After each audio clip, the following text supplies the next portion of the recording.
the heroes that we're going to see here. Clint will be the late game damage carry for the side of ONIC, and for the Echo squad, we have a 1-1, and no Beatrix, no Golden. Again, this is a very interesting Golden matchup.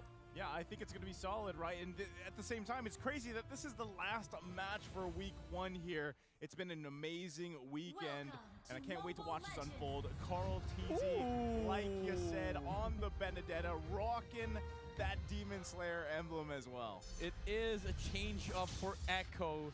Like, he knows that he needs to be able to farm up in this game and then soak up the majority of the attention from ONIC. Carl TZ being, being invaded by Rapidot here with the Atlas. That didn't do much for the side of ONIC as he just watches Carl TZ farm up his own jungle. Yeah, and Carl TZ this game rocking the Benedetta with the Demon Slayer means he's going to be able to catch up in terms of speed around that jungle, considering the mobility the Benedetta has with his dashes as well. And Carl TZ, known for a lot of dashing heroes, has to know the angles really well, even on a Benedetta. Yeah, I just love the Benedetta too, because still, even to this day, it is a threat just in terms of split pushing. Now I know, he's going to want to be more involved in those objectives for the team, especially with the emblems he's taken here. But at the same time, you have always that option, always that threat that you can play into later in the game. So at the same time, the thing is, ONIC Philippines, I feel like because you have a Diggy alone, and we have seen this before, right? The Diggy in that position for place with this last worship, it can be quite deadly. Yeah. So already the focus here in response to the bottom side. Yeah, Yaoi is still trying his best to apply more pressure, but honestly, with Carl TZ roaming around the map, he doesn't really have to be that lethal with his hooks because Carl TZ is on the other end. He's just babysitting this 1-1 at this point. Yep.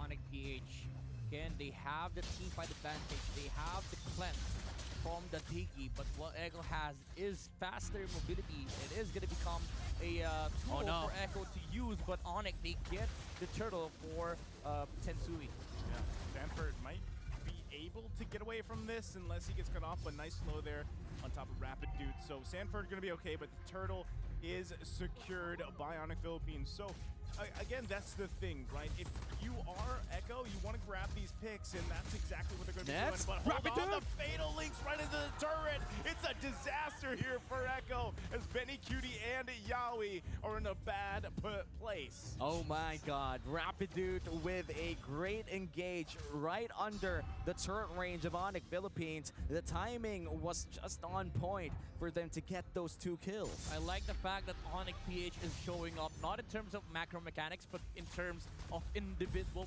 plays and decision making that they have done all throughout MPL. Super Prince has been taken out in the mid lane, but Rapidot being pulled by the heroes, but still ONIC, they are the ones on the driver's seat right now. So all thanks to Rapidot with the rotation on the gold lane. Yaoi has got to step up a little bit in this game. We were so used to Yaoi being that guy that Echo depends on, but this time around it feels like Rapidude is outpacing him, but a 2v1. Yep, in the top lane, Dur going to be the focus here, 2 versus 1, but there you go, Electro Final Blow going to be committed, and he uses the Flicker to survive.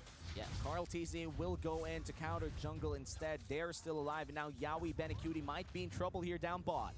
Looking for a play in the bottom lane. Heavy Spin's going to lock down Benecutie. That's only going to be a matter of time. The kill, though. Dur does go for it, but he's still alive. Crossbow of Tang comes out. Next is going to be the focus here, and everybody's still alive. Wow. But cross-map play as Dur did fall. And everything that happened in the bottom lane, Carl TZ just stole away the entirety of the orange side jungle of ONIC Philippines. He's going to be able to go out of there alive.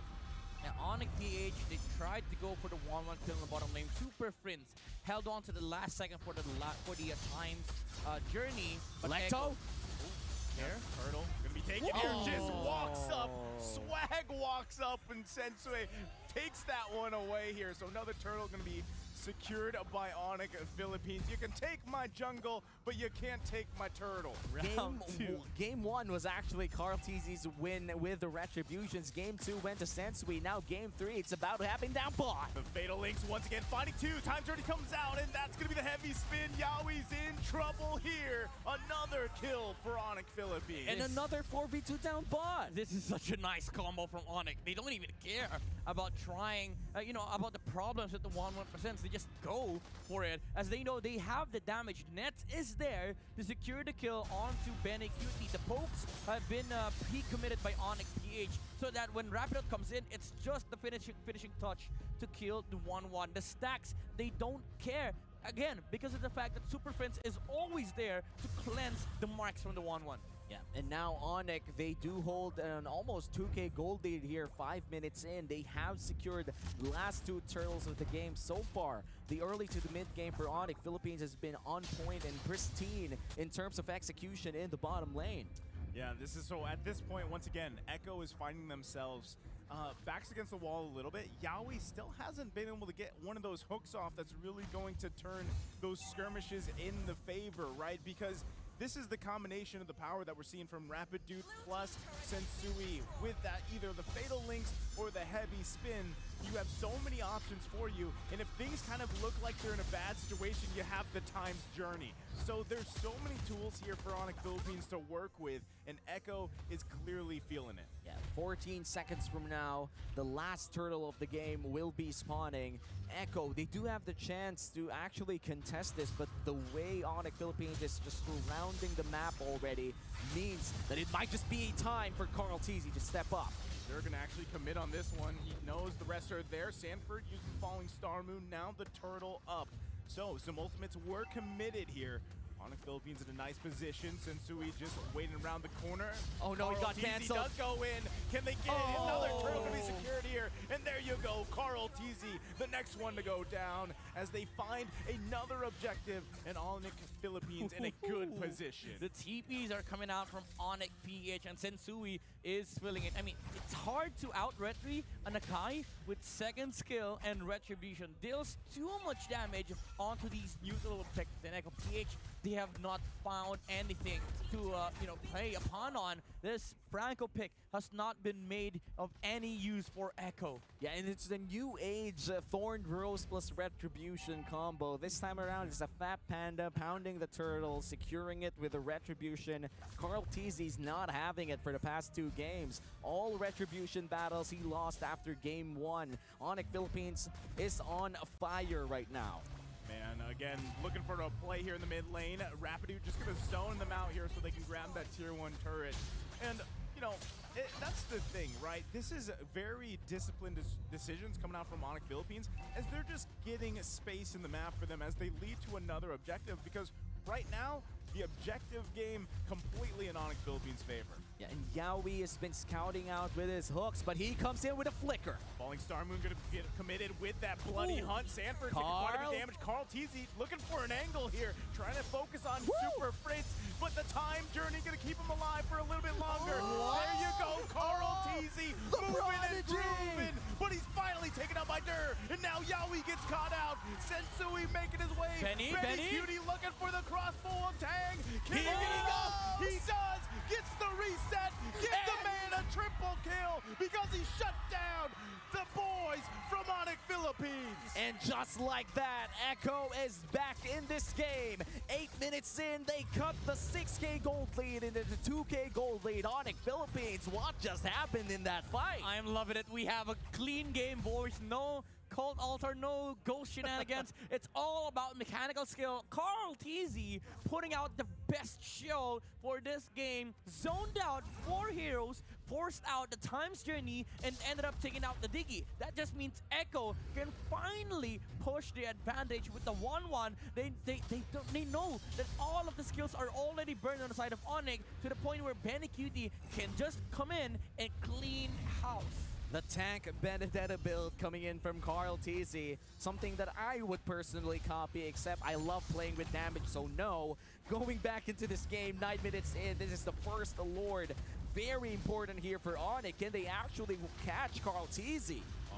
man, Lord gonna be less half health. Real world manipulation does come down. Who's gonna be able to secure the Lord? And it's secured by Sensui as he finds that one, but the Fatal Links come out and they grab a kill here. Rapidoot is down. Dur forcing them back here. So Sanford and Rapidoot fall. It's a 1-for-1. But the Lord is taken by ONIC Philippines, which means they're gonna get another swing of advantage here. How can they use this Lord to their advantage this time around, Midnight? I mean, they just use it as natural as you can. Because ONIC PH, they now know that the team fight is all to their advantage. As long as Echo hasn't committed yet with the 1-1, Super Friends can just hold his time's journey to the point where Rapidoot can just find an opportunity to look for Fatal Links over Echo. Now, ONIC, they are just cleaning the base of Echo. The middle lane turret is still standing, but it is just gonna become another milestone for ONIC to achieve, as Echo have nothing on the team fight. Again, to answer your question, ONIC, they just walk over to the base of Echo. This is a very crucial defense coming in from Echo after a huge team fight win! And the hook that matters as they find Dur here. Yaoi finding the pick. There's Super the crossbow of Friends! Tang. They can't get the kill though. The Time's Journey saving the day here. But Yaoi finally able to find a hook.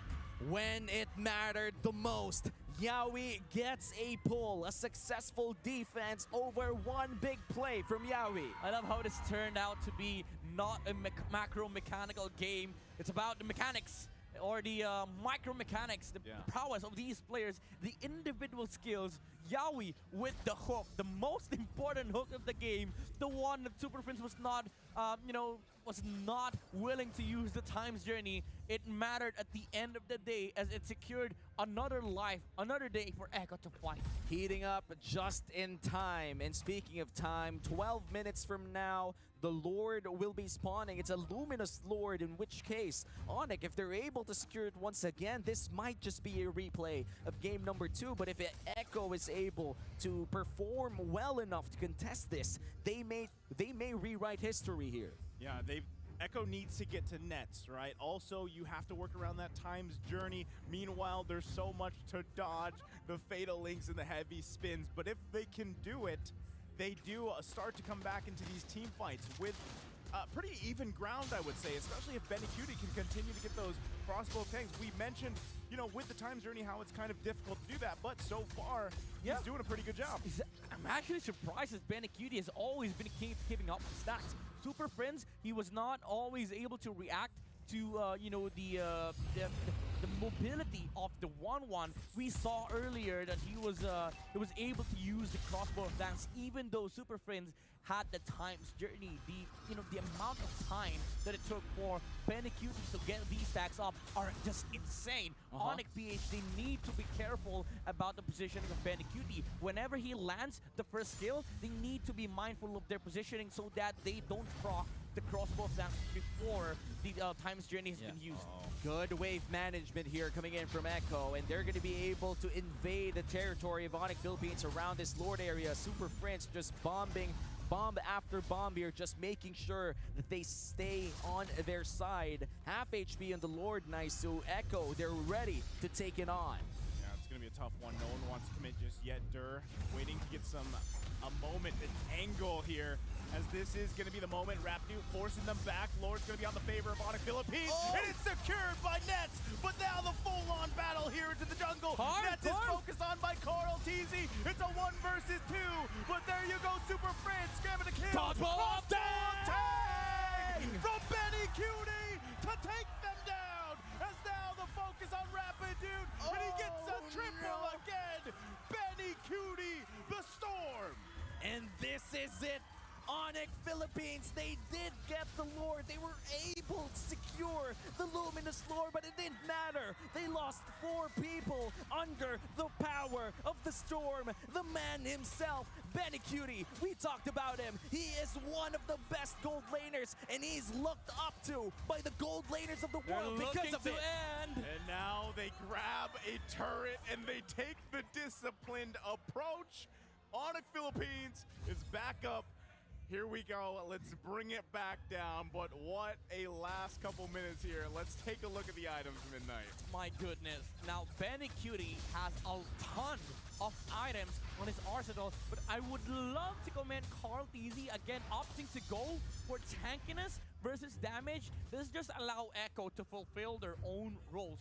You saw the way that they played the last fight. Sanji, even before the Lord was was near his end or near his death, he was willing to commit the real world manipulation, forcing Super Friends to use the Time's Journey. But Super Friends held on for so long. Echo committed. They wanted to push ONIC out. And when that moment came, ONIC PH, Super Friends was forced to use the Time's Journey to just make sure that they're able to safely get out away from the Lord area. But Echo, that was just the main plan. Let Yiggy use the Time's Journey and have Benny Cutie deal with the front line of ONIC. Carl Teasy was on the back line, forcing the Diggy away from his own teammates, and Echo found the right opportunity. They found the moment that they can maximize the use of the 1-1. Now ONIC Philippines, after securing a big lead in the mid-game, surrenders that to Echo. Two big team fights, two big Benny Cutie plays, of course, with the support of his teammates. Now they hold the lead. It's a 2,000 gold lead inside of Echo Philippines. Now there's only one thing that has to happen. They have to secure the next big Lord, and it's Carl Teasy's time to get his revenge. Yeah, this is the Lord that is coming up in 30 seconds, right? Either there's a pick from Echo, Yaoi's gonna make an amazing hook, or they just bring it all down, get set up in the positions they want to for that crucial Lord of the game here. I would say main plan again is to have Super Friends force out the Time's Journey, and it's gonna come from either Yaoi, Sanji, or Carl Teasy being on the back line against ONIC PH, leaving Benny Cutie with his own devices to deal with the front line for Echo. Really fast Lord take here by Echo, but here comes a team fight. Looking for the setup. Carl T's gonna push them back. Lord still less than half health here. ONIC Philippines does not have the space they need. Oh, and it's gonna be secured by Carl Teasy as he forces them back. And here you go. Echo now in the driver's seat secures the Lord. They're gonna be marching into the base of ONIC Philippines. And finally, after retribution battle, Carl Teasy takes the most important objective of this game. They've defended long battles inside their own base, but you know what they say when you're a jungler. If you don't secure the last Lord, you pretty much lost the game. Here we go. ONIC Philippines gonna make quick work of the Lord. And Carl Teasy entering the fight. They're gonna be focusing on these last few turrets of the game. That's gonna be the bottom one going down here. ONIC Philippines looking for a moment, but the discipline from Echo. My goodness, the energy. The last clash, it wasn't a fluke. Again, we've talked about it before. Sanji forcing the members of ONIC out of the renovation mall, almost getting the hook. Yaoi's gonna get pinned down with a heavy spin here, but the backup is there. Can they find the crossbow of Tang? Benny Cutie just gonna focus on the minions for now, working on the base, but that's gonna be the kill for Nets, and they're forcing him down. The bloody hook does come out. Here we Benny go! Cutie again, finding the crossbow of Tang, continuing to clean up here as member after member of ONIC Philippines falls. Echo looking to punch it in. The crystal's gonna be worked on. Legendary for Benny Cutie, taking one more out, and that's a wipeout, and Echo takes the series. The debut game from the super team that has fallen and has risen back in Season 10. Echo Philippines with a massive win under Benny Cutie's